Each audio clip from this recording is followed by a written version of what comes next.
Mwiriwe neza mwese.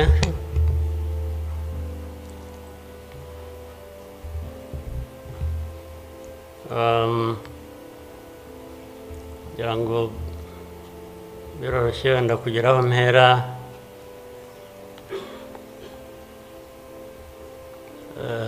Ndahera ku mateka Bizimana yatubwiye.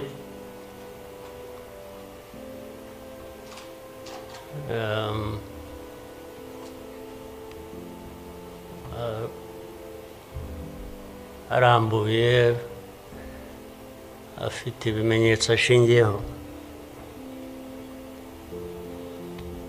ariko ndagira ngo mbanze nshimire mwese abari hano mwaje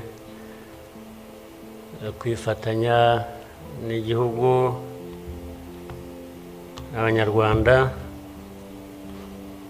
cyane cyane mwebwe abaturuka hanze mu bindi bihugu cyangwa abihagarariye hano mu gihugu cyacu.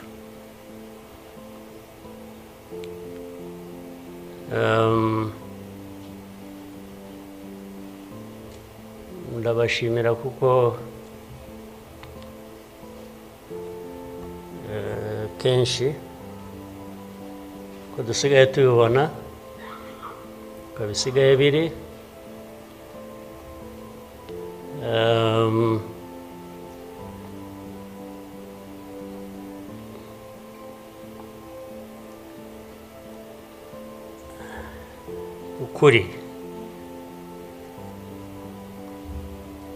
ukuri ntabwo kukigenderwaho.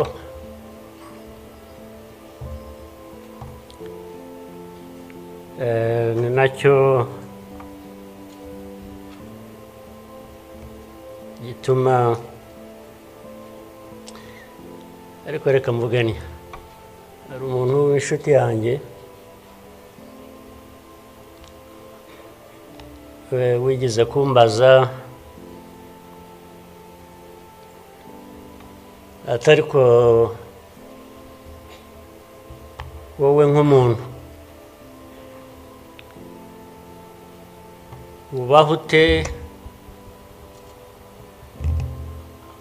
ugahuza bimwe, ndaza kubivuga mu rurimi rw'amahanga. Arambaza tubaho ute ugahuza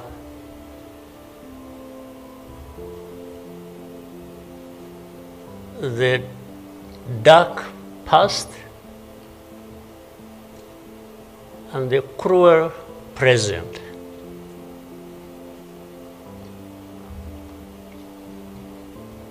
But how do you manage that?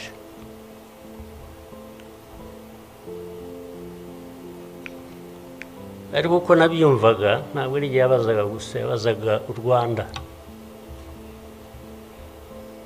Bavuga ngo u Rwanda mubaho muti, with a very dark past and a very cruel present.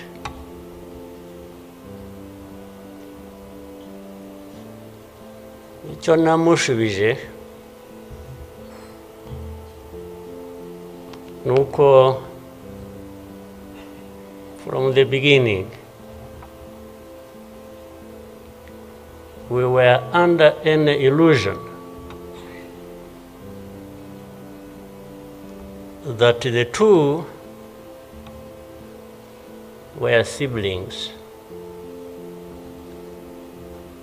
and we had to deal with them as such.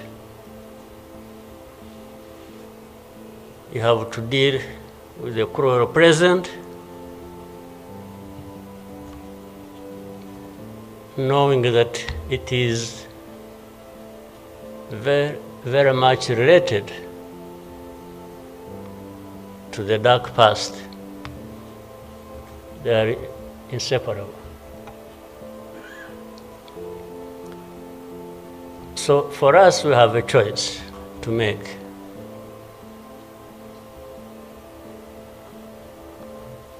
You are either crushed in between and you stop existing,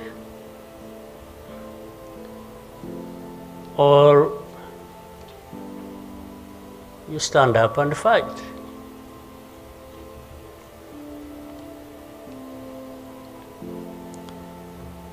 When people are saying in the testimony that, the hope they have and that what happened here 30-something years ago will never happen again.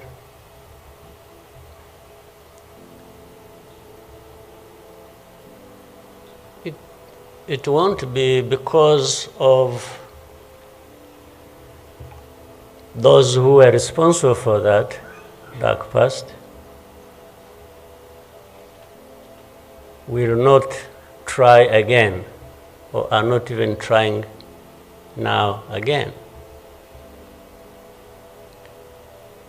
It will not happen again just because there will be people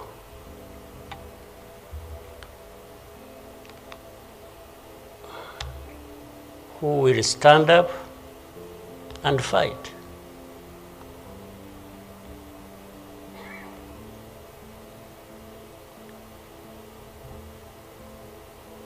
It's not because there are fewer people who wish to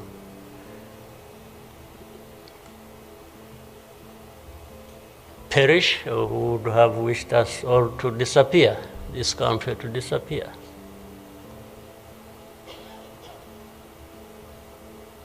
But how can people accept that? How can people not stand up and fight? Because anyway, well, there is a risk you may die when you stand up to fight. But if you don't, it's a sure thing you're going to die.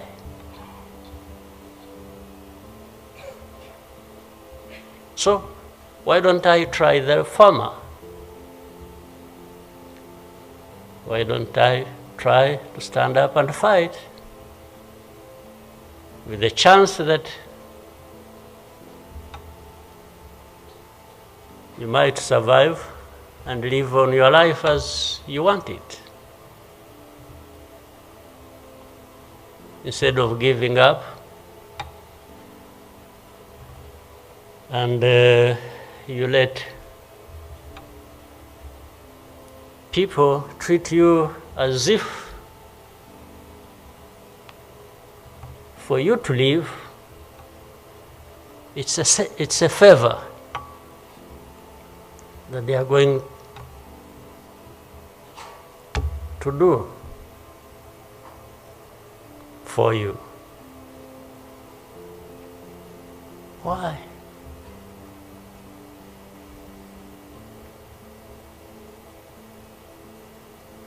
I've also had people come to me and warn me and say, President, you know you are too vocal, you say things that challenge these people who have the power in their hands and they're going to kill you. Well, first of all, it means they are killers. But my answer to them is, you know what? If I were to be there to just accept these things to happen, I don't think I would count myself as living anyway. It's like I would already be dead. To live a life of lies, of pretense,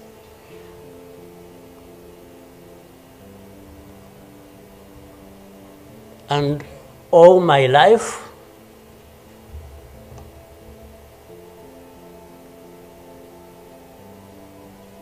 to to somebody else,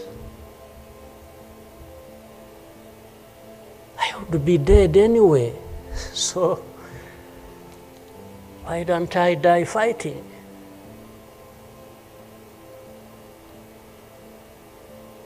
So you Rwandans, why don't you die fighting? Instead of dying anyway,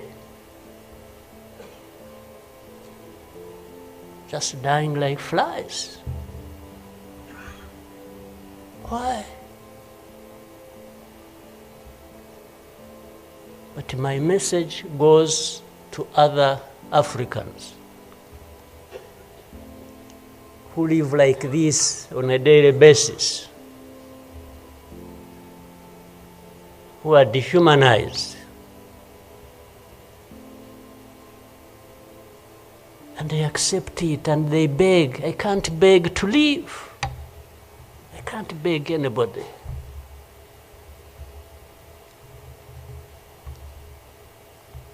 Who will fight? If I lose, I lose. But there is a chance. There is a chance, a significant chance, that if you stand up and fight, you will live. And you will have lived a dignified life that you deserve, that anybody else deserves. So these people who are there to the UN, they are there to these Western capitals, they are everywhere, they are just saying, Rwanda, this small country, this Rwanda. I mean, you see, when you are talking about Rwanda and ganging up together against Rwanda, you think it's some country that is, I don't know. Then when I remember the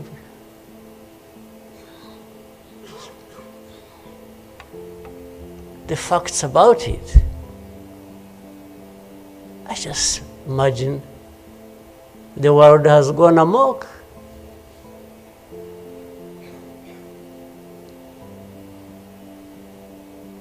But in the midst of all that, we have to live.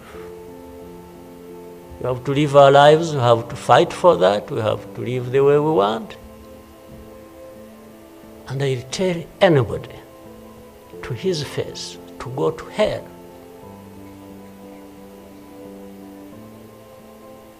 If anyone comes around and thinks they can, they come and say, hey, we're going to sanction you. To what? Go to hell. Just go to hell.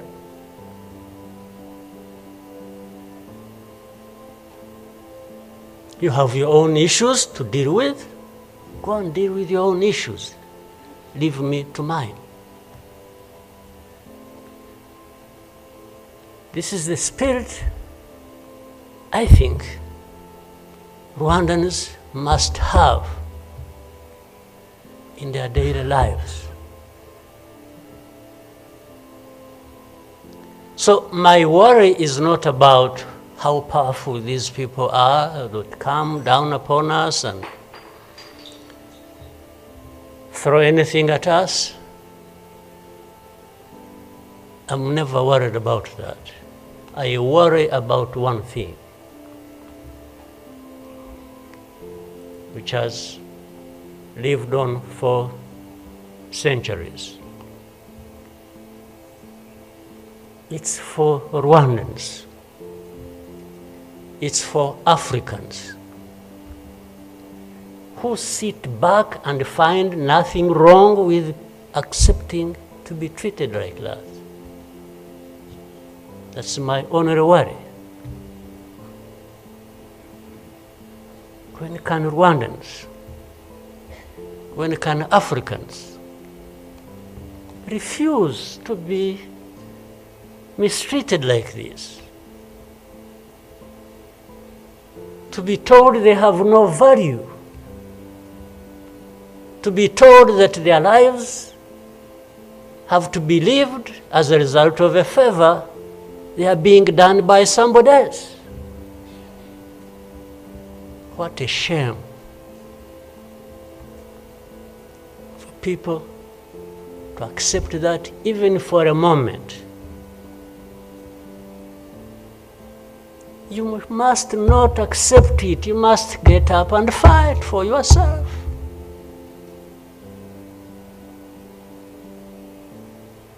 And then you have fools leading countries and being used as puppets.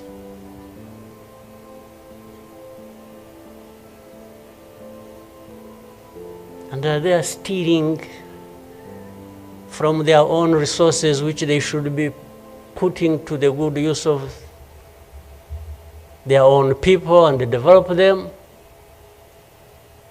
They just put everything to their own use, find billionaires in a sea of poverty, millions of people going hungry, and their leaders, billionaires, money that has been stolen from the resources of these people, and these are the ones received in Western capitals and praised, and when, Rwanda is being crucified, literally at the UN, everywhere, these are the ones who show up and everybody is doing their bidding.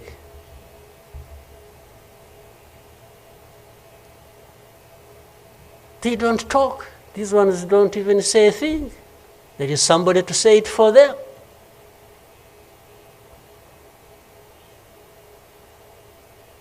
They don't say a thing. Even in meetings where solutions are being thought about and crafted and so on, they are absent because somebody else is there.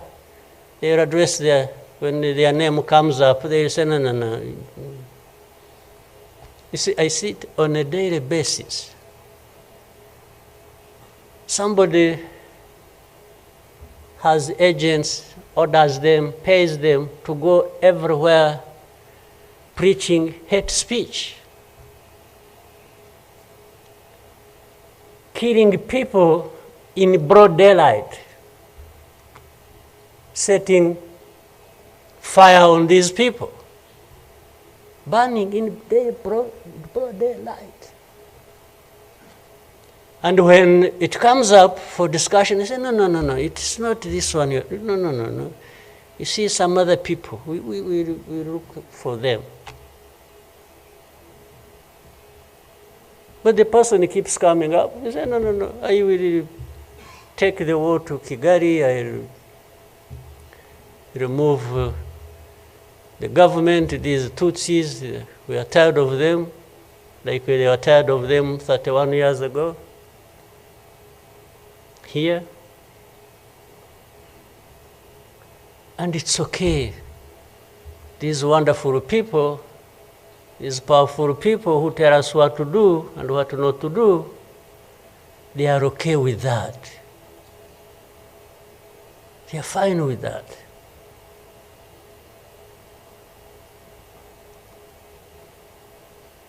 And they expect us to accept it also ourselves.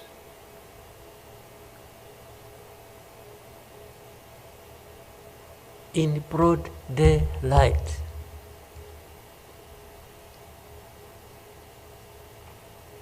Hate speech, killings of people for their identity, uprooting them from their homes, and most of them are refugees here in this country. We have 125,000 people as refugees who have been living in camps, uprooted from their homes in Eastern Congo. And then these powerful, good people come here and pick 1, 2, 3, another day 5, if there are many, to go and settle them in those beautiful countries of theirs. And they leave the majority here. And they expect us to be thankful that that's a huge gesture of generosity. First of all, they take them knowing that these are actually refugees from a neighboring country. They don't take them as Rwandans. They take them as refugees from Congo. Only that they are taking very few. They are not, I wish they could take all of them. Those who wish to go and resettle them. So the rest becomes my problem. So what they have to do is cleanse Eastern Congo of all these people, bring them to Rwanda, take to your countries those you want, few, very few, not even 0.1%, and the rest should remain Rwanda's problem. Because after all, these ones are Tutsis like KAGAME. That's a simple conclusion. But ask yourselves, how did these people end up being across the border of Rwanda? Was it really done by KAGAME? Was it done by Rwanda? No, for us, we are here lucky that we are alive, that we survived.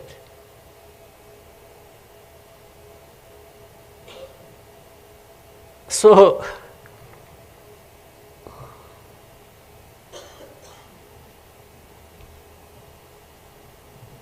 but as I say this,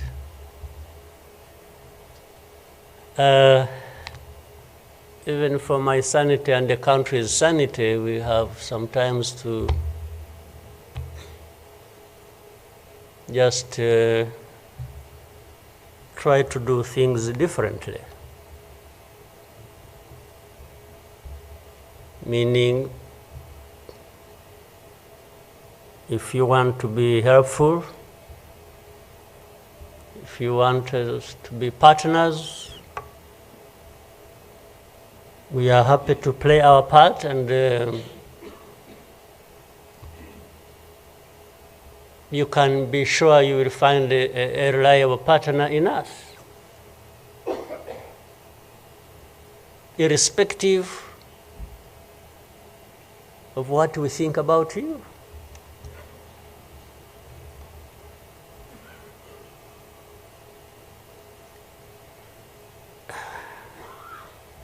You know, this whole thing you see every day, you know, you have heard of groups, what is it? Group of experts. You have heard of that thing? These are people who go around, experts who are supposed to know better our situation than ourselves. Can you imagine? And the ones who lead those groups are the very people connected with this history I'm talking about, or that Bizimana was talking about. Can you imagine the cynicism?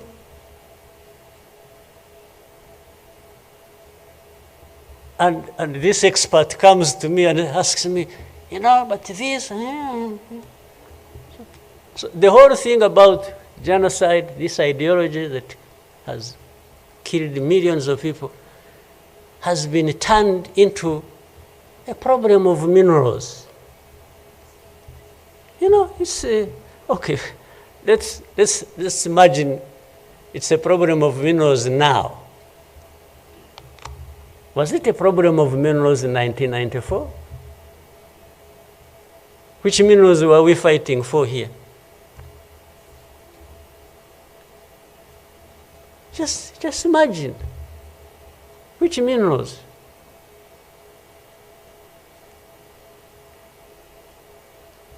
Second, if it were to be minerals, how many are actually fighting for these minerals in those places, assuming you found evidence about Rwanda being implicated in what's happening in Congo for minerals in Eastern Congo? Are you really saying it is just Rwanda? Why don't you be brave enough to say Rwanda is invading our territory we have created for ourselves and is encroaching on the minerals we are also encroaching on in Eastern Congo? Why don't you be brave enough to admit that? At least to say that.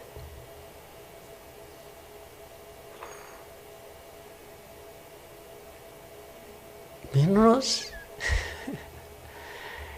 If what is the allegations, if these allegations were true, you know what? Rwanda would be as rich as you are, those who make the accusations. We would not be needing your money at all. Which you give us nothing and you come and beat us up for for everything. I mean, yeah, that is the world between the dark past and the cruel present.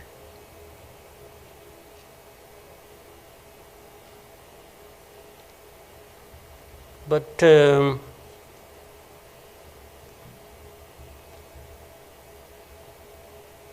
what didn't kill us and finish us 21 years ago has hardened us, has prepared us for the bad things that will always come anytime these people want and wish. Honestly, I want to assure you, we will not die not fighting like last time.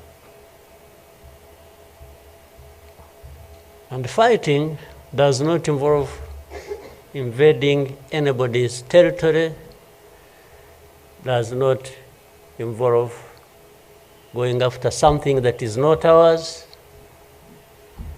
Fighting, I mean, is if you find us here and want to treat us the way you want that you have seen in the past, I just want to assure you, you will not succeed. You will not succeed. I think I beg all these Rwandans, we should be itching for a fight with anybody who wants to come here and turn things upside down. And I think there are many who are ready to join for that. But for our friends, our partners, please, don't misunderstand us, don't mistreat us. We have had enough of it. Take it somewhere else. Take it somewhere else. You know, this Bizimana who was telling you this whole history, by the Bizimana, if you could compile that and distribute it to our friends and all of us. I actually want a copy of what you... But I think you should give our friends and others, they need to... Much as in the cruel present, facts don't matter, evidence doesn't matter, the truth doesn't matter. What matters is what pleases you on any day, and doesn't matter what facts about others. But and I was saying this because this man made another presentation another time that involved the same people he was talking about. And the next day, from embassies, people came to him, threatening him. Yeah. You know, they even, they're so foolishly brave to just, you know, they went to him.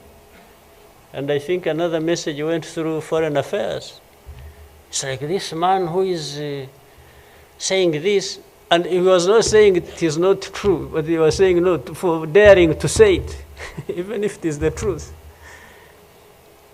Yes, they threatened him, and they even started threatening he will not get a visa to travel to some places, face to face, like that.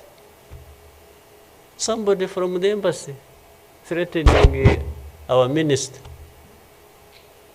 Of course, I can't blame them that, given this history we have had, that from the embassy they even think they are above the minister. Yeah. He just come and say, you dare say this. He wasn't saying, this is contrary to the truth or evidence we have. Why did you present lies? No. He was just saying, whether lies or truth, you shouldn't have said it. That is the cruel present we live in, but we must confront it. And we will. We shall. No question about it. I've also told people that anyway, for us, we are in a sort of not bad position, because the worst has already happened to us. I don't think anything worse will happen, ever. So those who are scared, fearful of anything, I just want to console you in some way, if you may, that actually the worst has already passed. When we lost the people during that time, the young man was giving a testimony about. Do you think anything like that would ever happen again? I don't think so. So why would we be scared of anything? The worst. The hurricane came and we took cover and things, and it has passed. And we rebuilt. We rebuilt our strength of all kinds. I don't think there is any other hurricane that will come and sweep across the country, destroying everything. I don't think so. So And this day always reminds us of some of the things that I ignored and the facts that remember the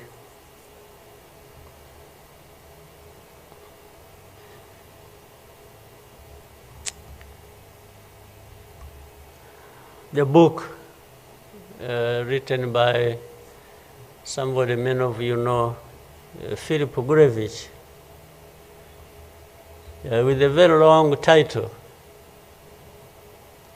When he and this is a man who, well, at least I would have wished if they could think of such a man and put him in the group of experts, maybe they would benefit from.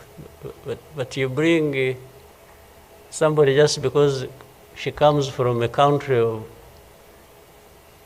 that colonized Rwanda and that becomes the expert. I think that's not serious. But he said that the title of the book was, "We wish to inform you that tomorrow will be killed with our families." You know, who were they informing? And who was going to stop that? And who was going to come to their rescue? Nobody. It just happened as they said it. People kept telling the world, "We want to inform you that tomorrow we're going to be killed with all our families." And who cared? And the families were killed indeed, including the family of the young man who was testifying here.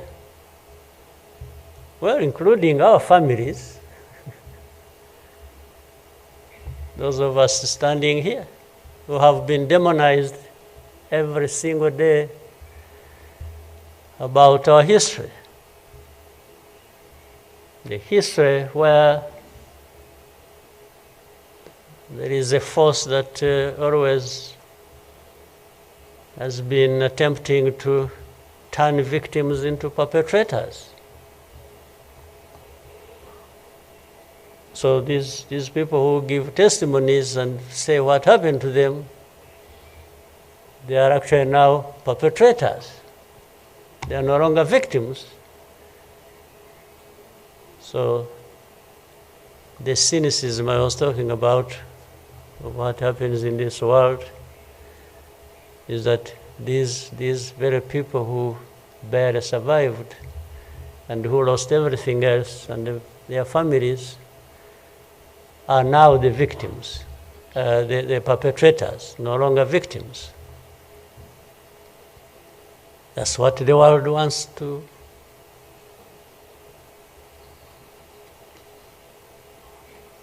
create about us.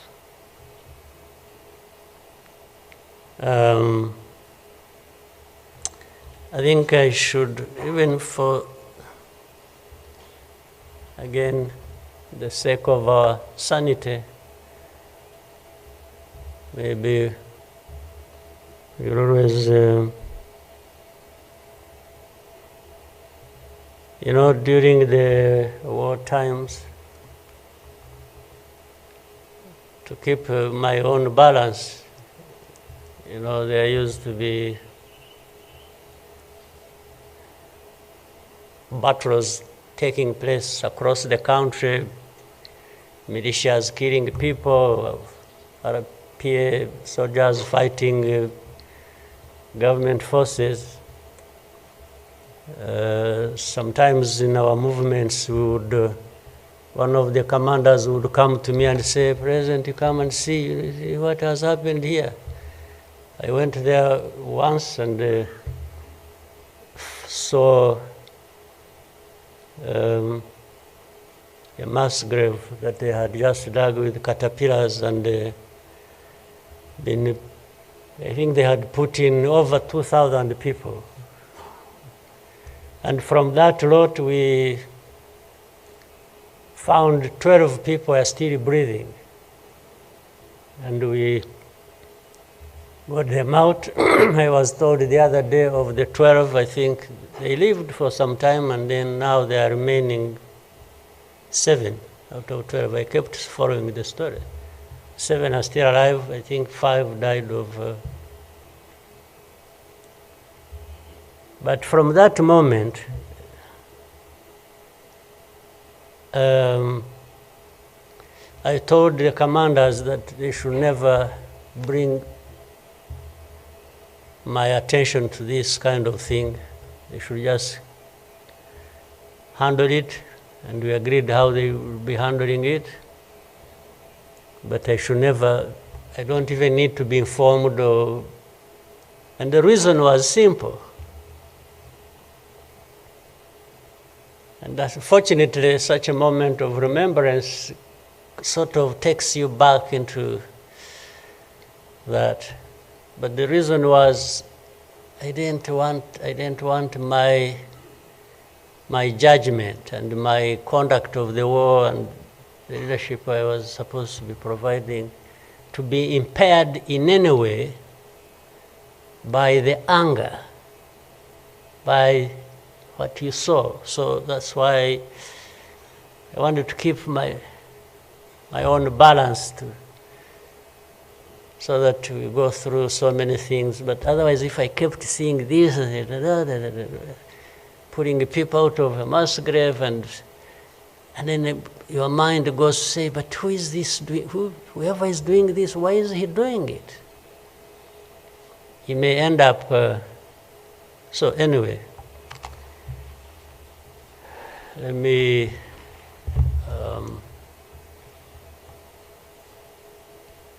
end here. There will always be another day, another year to commemorate our lost people. But for Rwandans, I beg you,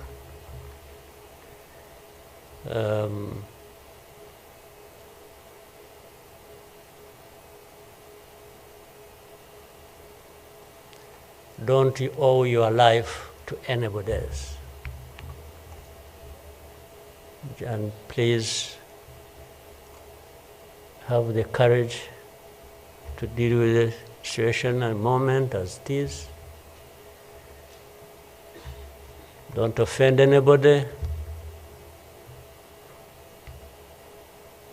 but always fight for what is yours. Don't allow anybody else to dictate to you how you should live your life, because the moment you accept it, that is the day you have lost your life. God bless you.